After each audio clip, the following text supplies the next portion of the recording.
According to all known laws of aviation, there is no way that a bee should be able to fly. Its wings are too small to get its fat little body off the ground. The bee, of course, flies anyway, because bees don't care what humans think is impossible. This is a quote from the Bee Movie, an animated film from 2007 starring Jerry Seinfeld as a bee who ends up dating a human woman. Now, you may be asking why I'm bringing up this movie. Well, I believe that the quote can apply to the class of 2025 and the things that we've gone through over these past 4 years. Good afternoon, ladies, gentlemen, and Gideon. Today is a momentous occasion for many of us in the audience. Some of you are parents who are watching your children take the next step into their journey in life. Or you just can't wait to get rid of them after 18 years. Either works. For others, you are the children who have suffered through these 12 years of torture and pain to get to this point. Don't worry, it only gets worse from here. At the very least, you might not have to wake up at the crack of dawn every weekday anymore, so that's a plus. No matter who you are, today is a day of celebration. It's been a long 4 years for us, starting high school immediately after surviving the pandemic. It was especially hard for us, given that nobody learned anything during our virtual year of school, let's be honest. But hey, we made it out all right. Now, I stand here before you today, dressed up like a background character in a Harry Potter movie, and while I may not be the smartest person among us, Bobber Jones got me beat there, I may not be the most athletic person here, Jaden Diaz could probably throw me like a javelin, I do think that I've struck a nice balance in my life at this point. And that type of balance is something that we're all definitely going to need in a few months' time. So with that being said, I'd like to provide the class of 2025 with some words of wisdom to carry with them into their lives going forward. We live in a world that is constantly evolving and changing, and we are but just cogs in the wheel of time. But we can take solace in the fact that there are some things that don't change. McKenna will continue to talk and post about her people on the gram. Mr. Todd will continue to say that this is his final year teaching high school until the heat death of the universe. Slaney will continue to grow his cult until he takes over the entire math department. Seriously, he's got like a 10-year plan. It is insane.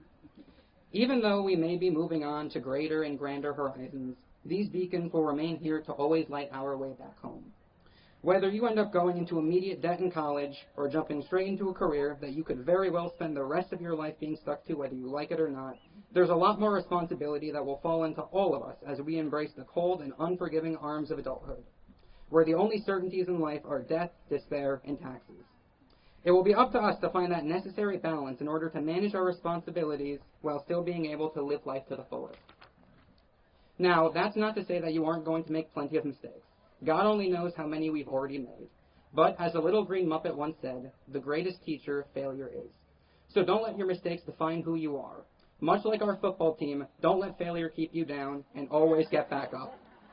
Now, I'd like to take the time to personally thank some of the teachers who have had a major impact on me during my time in high school. Mr. Slaney, thank you for teaching me how to play chess and indoctrinating me into my first ever cult. It was an amazing experience that I'd do again any day. Long live the .3s. Mr. Chen, you were one of the people who pushed me to step out of my antisocial bubble back in freshman year, and becoming a part of the top 1% of the Chen economy for a time was a really great feeling. So I thank you for that. And finally, Mr. Bouchard, if there's anything I learned from you in AP Euro, it's that Napoleon Bonaparte was a pretty cool guy, and I can never look at chestnuts the same way again. So thank you for that. The teachers of Holyoke High are some of its greatest strengths, and I'm sure that there are plenty more teachers who I didn't get to meet or grow a strong bond with. But they deserve as much credit as this graduating class for putting us in the positions that we are today to be successful. As strong as the teachers at Holyoke High may be, where would they be if not for the students who give them purpose in the first place? And I think that we've got quite a few special snowflakes in the audience today, both those who are graduating today and those who have already graduated. To those who have already graduated, you are the role models that our class of 2025 would strive to live up to in our high school journeys. Whether you're the track menace Elijah Quinn or the quiet academic Gerald Lear, you pushed us all to be our best selves. And as infuriating as you might have been to listen to sometimes, you always worked to make our lives a bit better. So thank you. Now go back to being adults so we can enjoy being teenagers for one last summer. To those of you in the class of 2025, we were the group that truly became a weird sort of dysfunctional family. You had the pillars of our student body, with people such as Michael Melendez, who somehow had a personal relationship with seemingly every student in the school. As an antisocial outcast, I often find myself flabbergasted by how much of a social butterfly he can be. We also had leadership figures in our class such as Kian and Mari, who bickered like an old married couple despite not even being the legal drinking age yet. Finally, there were the groups of students who banded together to survive the threats of their classes, such as the small cluster of brave souls who survived AP Physics, or the absolute troopers of AP Bio. We were always there for each other, and even though there may be some of you that I want to strangle with my bare hands live on television, I can't think of a greater band of misfits to be graduating with.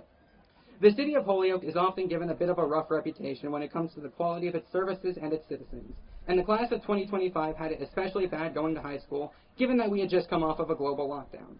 People might have looked at our class and thought it impossible for us to succeed, but much like bees, we don't care what other people think is impossible. We are the class of 2025, and we will rise to any occasion and show the world who we are. Now, I'd like to end this speech with a quote from the great Sheldon J. Plankton. Goodbye, everyone. I'll remember you all in therapy. Thank you.